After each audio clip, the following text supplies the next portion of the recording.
Bonjour et bienvenue dans les Reines de la couture, un challenge où les candidats ont 24 heures pour coudre une tenue dans le thème imposé. L'année dernière, nous étions 3 copines à avoir lancé le concept. Il y avait Myriam, créatrice de la marque de patron Belen Paris, Eve Nora, notre styliste préférée, et moi qui vous fais des storytime à gogo quand je couds sur YouTube.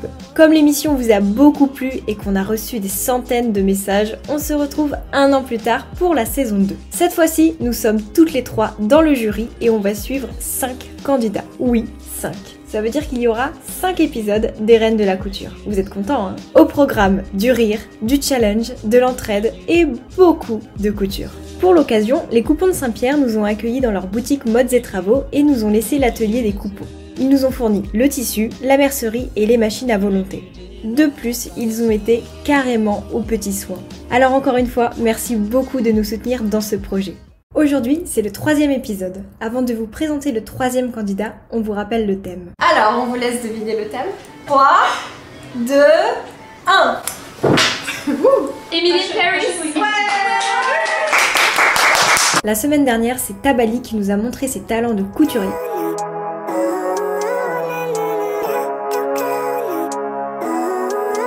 Aujourd'hui, c'est au tour de Mathilde, costumière au Crazy Horse. Mais avant tout, rendons-nous chez elle pour découvrir son univers. J'adore le Crazy Horse. Vous le savez, je suis une ancienne danseuse de cabaret et je faisais moi-même mes costumes. J'ai trop hâte de découvrir son univers. Hello, bienvenue chez moi. Et du coup, je vous emmène dans mon dressing qui est en haut. Allez Mathilde, on te suit. Oh mais c'est quoi cette petite chose trop mignonne? Alors dans mon dressing, vous allez voir beaucoup de roses, c'est un peu ma marque de fabrique. J'ai remporté un concours de designer l'année dernière pour Shein, où j'ai pu collaborer avec eux et créer ma propre collection de prêt-à-porter. J'ai vraiment tout dessiné du début à la fin et eux m'ont accompagnée pour la réalisation. Donc je vais vous montrer les pièces. Il y a cette robe-là. Waouh, canon. J'ai fait cet ensemble-là. Il y a cette petite combinaison bicolore. Petite veste, pareil, rose fuchsia. J'étais passionnée par le fuchsia à cette époque-là, je pense que ça se voit. Un petit peu, mais je pense que cette passion ne t'est pas passée. Non. Ah oui, c'est très rose ça Mathilde. Au moins tu vois la vie en rose. Et ça c'est une petite robe salopette, effet patchwork en simili-cuir. Moi j'adore l'univers de Mathilde, elle a l'air d'être hyper créative, j'adore les couleurs qu'elle a choisies par exemple dans sa collection Shein, donc j'ai hâte de voir ce qu'elle va nous faire. Je suis vraiment fan de son style, j'adore tout ce qu'elle a vraiment dans son dressing, c'est super joli. Et elle a bien raison d'aimer le fuchsia parce que je trouve que ça lui va trop bien. Eh bien Mathilde met la barre très haut puisqu'elle a déjà créé sa collection pour Shein. Regardez cet univers de fou. Maintenant, on va découvrir son atelier et là, attention les yeux.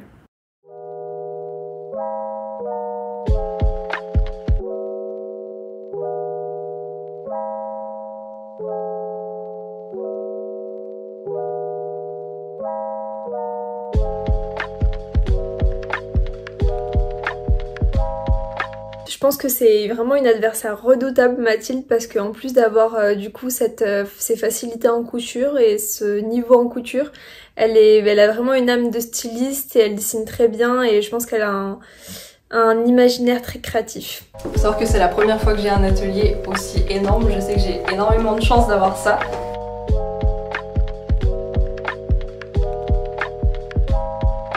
C'est ma petite organisation, donc j'ai fait vraiment comme au Crazy Horse, je me suis inspirée de leur rangement parce que c'est vraiment trop pratique.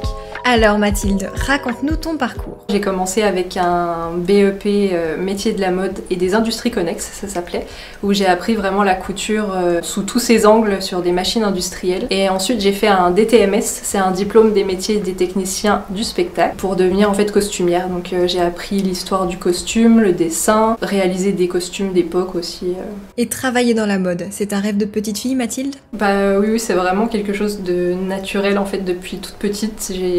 Pendant que mes copains étaient dehors à jouer quand il faisait beau, bah moi je restais à l'intérieur et je dessinais. J'ai commencé à travailler pour le Moulin Rouge et ensuite je suis tombée dans les défilés de la Fashion Week. Vraiment, enfin, c'était un de mes plus grands rêves. Je me suis retrouvée là-bas à 19 ans. C'était juste incroyable. Et ce que Mathilde ne nous dit pas, c'est qu'en ce moment, elle est costumière au Crazy Horse et en plus, elle crée elle-même des costumes de folie. Regardez ça. Ça, c'est le body qui va avec. Le petit chapeau, inspiration Jean-Paul Gaultier. Ça ne blague pas ici. Et aussi, Mathilde adore les accessoires. Et à chaque fois que je fabrique quelque chose, je fabrique une miniature pour elle.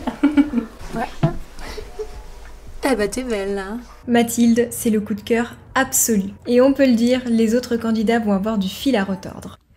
Elle est incroyable sa collection de bérets et les mini bérets pour le chien là, c'est trop mignon. Je pense que l'univers de Mathilde va super bien avec le thème, le fuchsia, les couleurs vives, etc. Elle a eu vachement de chance que ce soit ce thème-là. Allez Mathilde, c'est parti. Je prends la blouse Myriam.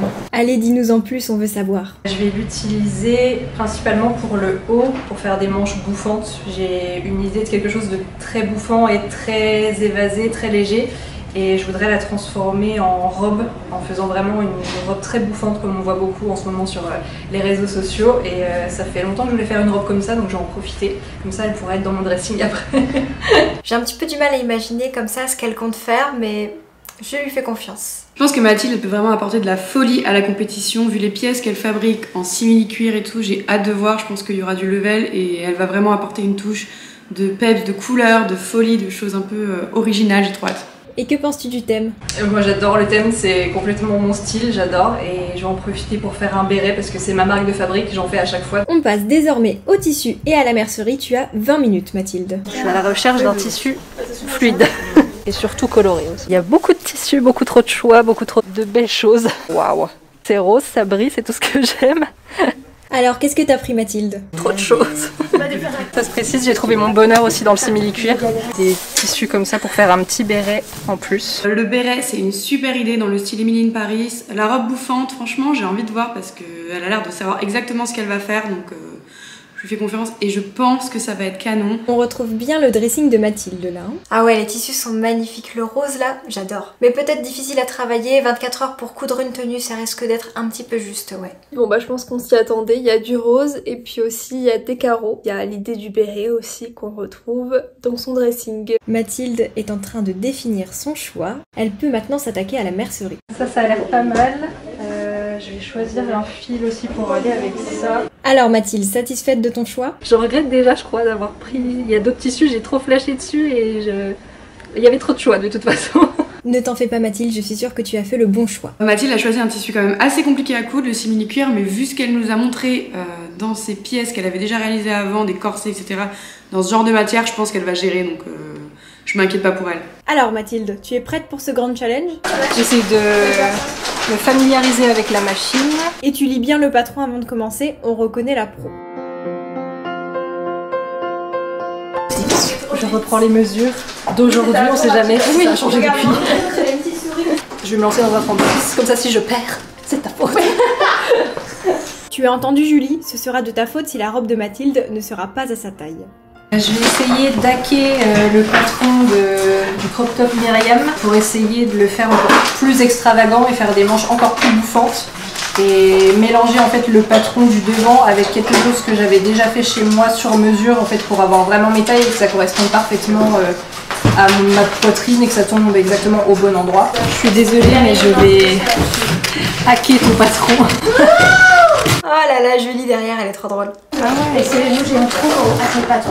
Bon, Julie adore qu'on hack ses patrons, tu as donc le champ libre Mathilde. C'est super malin d'avoir amené son propre patron fité à ses mesures parce que du coup elle peut vraiment comparer avec le patron d'Atelier des Premières, donc bon point. Quel est ton premier ressenti? Alors du coup j'ai trouvé un tissu très fluide parce que je veux quelque chose de très vaporeux mais c'est vrai qu'il est un petit peu transparent et un peu galère à coudre parce qu'il s'enfuit un petit peu partout tellement il est léger. Donc il faut que je sois très minutieuse et que j'assemble tout comme il faut et surtout que je double tout parce que c'est un peu transparent. Donc il faut que je fasse toutes les pièces en double et voilà, il va falloir que je rattrape mon temps. En effet, c'est une belle paire de manches, mais je pense qu'elle a l'habitude des tissus compliqués, vu que je crois qu'elle m'a dit qu'elle cousait beaucoup de simili-cuir, donc je pense que le tissu fuyant et le tissu ciré n'auront pas de secret pour elle. Mais je pense que c'est faisable, en tout cas j'espère que j'aurai le temps surtout de faire l'accessoire à la fin. J'aimerais faire le béret qui sera quand même la touche finale pour la tenue et qui fait très Emily in Paris. Emily in Paris sans béret, c'est pas Emily in Paris, donc voilà, j'espère que j'aurai le temps de tout faire. Mais oui, tu auras le temps. D'ailleurs, tu avances déjà très bien. Alors, ces essayages? C'est bon, je recoupe le dos parce que les bretelles n'étaient pas assez longues. et ça arrivait pas assez bas aussi au niveau de la taille. Donc j'ai rajouté un petit centimètre ici et bien 3 cm aux bretelles pour que ça tombe un petit peu plus bas. Ça va? Tu tiens la route? J'ai très chaud. J'ai très chaud et ça va aller en s'empirant parce que quand je suis en train de créer, je surchauffe. Vous allez me voir avec les joues rouges pendant tout le long de la vidéo. Oui, ben doucement, Miss Radiateur, hein. Je suis en train d'associer du coup les deux patrons pour remettre vraiment à ma mesure et que ça tombe parfaitement, que ce soit sur mesure. Et rallonger un petit peu pour que la taille soit un petit peu plus basse. Parce que je suis quand même un long buste et je préfère que ça tombe pas directement sous la poitrine mais un petit peu plus vers la taille. Donc je redescends un petit peu le patron. Comment ça se passe avec les autres candidats? Je suis tellement dans mon truc que pour l'instant je me rends pas trop compte de ce que font les autres. Il y en a qui sont très avancés, je me rends compte, ils sont déjà en train d'avoir des pièces qui prennent forme et d'autres qui continuent à couper. J'essaye de pas trop regarder pour pas me stresser, je vais essayer de faire les choses parce que sinon je vais vite faire une erreur et une erreur d'inattention est vite arriver, donc j'essaye de me concentrer sur ma création. Tu as raison. Oh, je crois voir le début d'un béret. J'essaye de prendre de l'avance pendant qu'il y avait d'autres personnes sur le fer à repasser. Bon, maintenant il est libre, comme ça je perds pas de temps. Ah bah oui, le béret, mais ça c'était sûr. Qu'est-ce que tu utilises comme tissu? C'est un simili-cuir. T'es obligé de faire au fur et à mesure, c'est ça? Ouais, c'est un simili-cuir verni en fait. Je trouve que ça va apporter un peu de lumière et tout. Il va créer la poche comme ça. Et un petit côté rigide qui va faire tenir correctement le béret. J'adore le tissu qu'elle a choisi pour son béret, je trouve que la brillance, ça va vraiment donner un plus à la tenue. Et en plus, elle a l'air d'avoir la technique pour coudre des bérets, on dirait une pro, donc j'ai hâte de voir.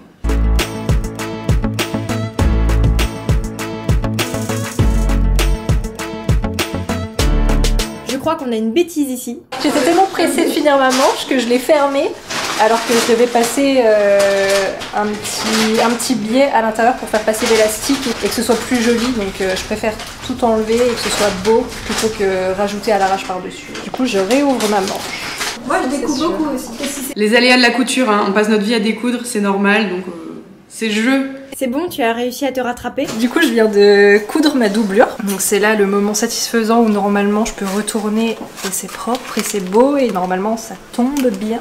C'est là où souvent il y a des surprises, mais ça devrait le faire. Ça commence à ressembler à une manche. C'est plus propre que ce que j'ai déjà fait auparavant, donc je suis contente. Après j'ai l'impression que ça va être moins bouffant que ce que je voulais. Quelque chose comme ça. J'aurais bien aimé que ça fasse vraiment très très gros, mais bon, ce serait déjà pas mal je pense. Ces manches sont canon. Qu'elle est studieuse. J'appréhende un peu la jupe parce que ça va être très long aussi. Je peux tout faire Pour faire comme beaucoup ça de France, et- je vais avoir donc, du coup, là, beaucoup de fils à faire et beaucoup de mètres à travailler. découpe à donc, toi à la fin. mais là c'est le plus minutieux et après je vais pouvoir m'investir sur la jupe. Mais Tu veux jure, hein? ça commence à se dessiner, c'est bien.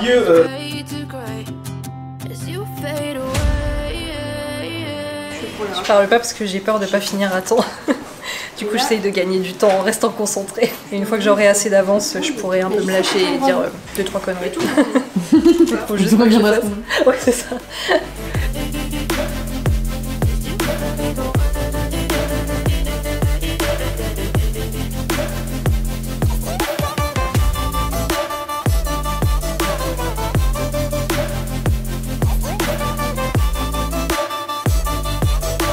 Il manque quand même toute la partie du bas. Sinon je défile que comme ça. Ah non, hein. Interdit de défiler en culotte.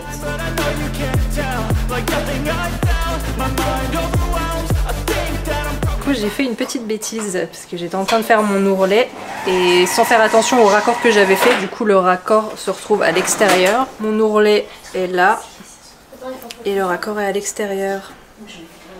Et du coup je vais devoir couper et refaire dans l'autre sens pour sauver mon ourlet. Parce que je vais certainement pas enlever mon ourlet de 3 mètres que je viens de faire. Donc je coupe. Mais Evnora est intervenue à temps pour lui conseiller de faire une couture anglaise. Tellement intelligente celle-ci! Aïe! On a dans la tête, hein? Alors sincèrement, vous avez un problème, appelez Evnono, elle a toujours des super idées. Alors Mathilde, cette première journée? J'ai mal au dos. J'ai bien avancé, j'essaye d'avancer un maximum pour qu'il me reste presque plus rien demain. Demain il va me rester que que les fronces de la jupe et assembler la jupe et la fermeture invisible derrière. Et j'espère que je vais y arriver en 2 heures. J'ai énormément de fronces à faire, donc il me reste plus que ça et ça devrait le faire. Mathilde, elle est vraiment hyper peace, hyper relax, elle est là, elle coud tranquillement. Et en fait, elle avance hyper vite, on dirait pas comme ça parce qu'elle a l'air trop calme, mais elle a bien avancé en fait. Tu es satisfaite de ce que tu as fait? Ouais, je suis contente de ma tenue. J'aurais bien aimé qu'elle soit encore plus extravagante, avec plus de volume et tout ça, mais c'est déjà pas mal. Il faudrait que je la retravaille pour tester avec un autre tissu, mais le résultat est pas mal. J'attends de voir avec la jupe ce que je vais réussir à faire. Et on verra ça demain. Pour l'instant, je suis pas encore sûre du résultat, mais en tout cas, elle sera faite, elle sera finie, c'est déjà ça. Et en plus, j'ai l'accessoire avec, donc ça, c'est bon, c'est fini. Allez, à demain! Oh, quelle belle tenue! Je me suis mis dans le thème, en mode rose. Et il me reste ma jupe à faire, toutes les fronces et la fermeture dans le dos. Et j'aimerais bien, si c'est possible, faire un dernier accessoire avec mon tissu parce qu'il est vraiment trop beau, celui-là. Mais je vais voir si j'ai le temps. Ce sera la surprise, mais si j'ai pas le temps, bah tant pis. Peut-être que je le ferai, mais sur mon Instagram, faudra me suivre. Je fais ma pub en même temps. Quel suspense! 3, 2, 1, stop! C'est bon. C'est bon. Ça aurait pu être mieux fini, mais c'est bon, c'est fini. C'est portable. On a hâte de voir ça. Qu'as-tu prévu pour les accessoires, Mathilde? Alors je me suis amusée niveau accessoires parce que là on est quand même en train de représenter Patricia Field qui est la costumière d'Emily in Paris, qui est la costumière du Diable s'habille en Prada, qui est la costumière de Sex and the City. Et elle est très accessoire et très fantaisie, donc je vais essayer de lui rendre hommage. On a une connaisseuse là. Je sais qu'elle est à fond dans tout ce qui est gants, elle en a mis beaucoup sur Emily dans la série. Donc j'ai pris ces petits gants transparents pour faire un petit jeu, que ça reste quand même un peu délicat avec la robe que j'ai fait. J'ai pris une coque aussi pour aller avec mon téléphone et rester dans le thème, puisqu'Emily est toujours avec son téléphone, un peu comme moi aussi. J'ai pris des petites boucles d'oreilles en perles, pareil pour aller avec le téléphone. J'ai pris les petites bottines spéciales parisiennes, pas très hautes mais quand même flashy, avec un petit sac fantaisie aussi.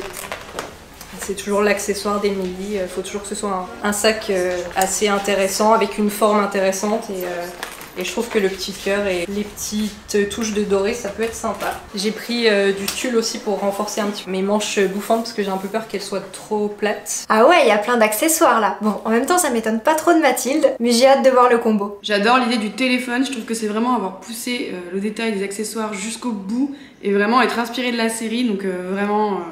bravo. Ah oui, elle s'y connaît vraiment bien en tout ce qui est culture mode, etc. Elle m'apprend des choses. Hein. Alors c'est parti pour la mise en beauté.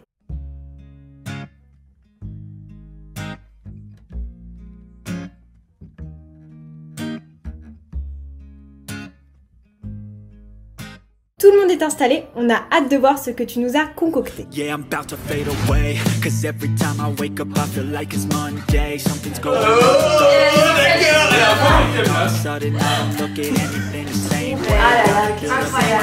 Elle a pas seulement fait la tenue, elle a aussi taffé la gestuelle, il faut le remarquer. Just let me be me and I'll stay out of your way. I can see the way you look at me, I'm such a disgrace. I never really asked to be brought into this place. You wanna... Alors, qu'en a pensé le jury? Alors, Mathilde, franchement j'ai adoré la couleur qu'elle a choisie déjà. C'est vraiment très joli, Et le mélange de couleurs est vraiment sympa. Moi, ce qui du fuchsia. Ce qui m'a bluffé, c'était sa mise en scène. Et j'ai trouvé que son accessorisation, sa mise en scène, était incroyable. En fait, elle a incarné le personnage. Et sincèrement, tout le long de la couture, je me suis dit, ouais, bon, une robe là, ok.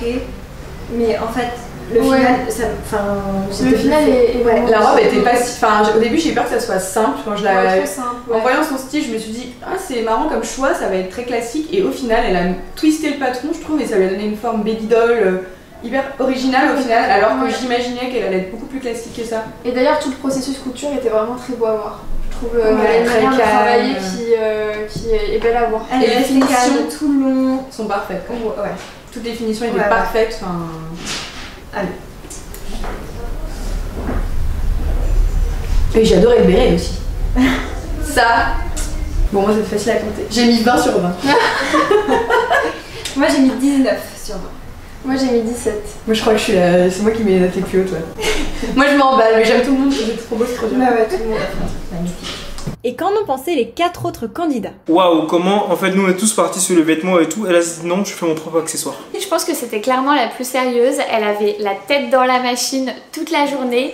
Elle nous a sorti une robe qui est super technique et qui en soi, enfin on l'a vu, ça lui a pris beaucoup de temps avec les fronces, etc. Et ensuite elle nous a vraiment étonnés avec tous ses accessoires. C'était elle, Émilie, elle est vraiment rentrée totalement dans son personnage, donc super cool. Et aussi super sympa d'avoir joué le jeu avec le chapeau, avec le béret. Alors, la tenue de Mathilde, moi je l'ai trouvée absolument formidable. Pour moi c'est vraiment la nana qui collait au thème à mort quoi. Pour moi elle c'était un sans faute. Alors j'ai adoré la tenue de Mathilde. Pour moi c'est vraiment Emily in Paris avec son arrivée, le téléphone, le béret et tout, incroyable. Elle a tout fait jusqu'au bout, super. Félicitations, tu as fait un très beau travail Mathilde, et surtout ton souci du détail et ton jeu d'actrice ont été soulignés. Rendez-vous mercredi prochain à 18 h pour le 4e épisode. Cette fois ce sera au tour de Marie de nous épater, alors à la semaine prochaine et n'oubliez pas de vous abonner pour ne rien rater.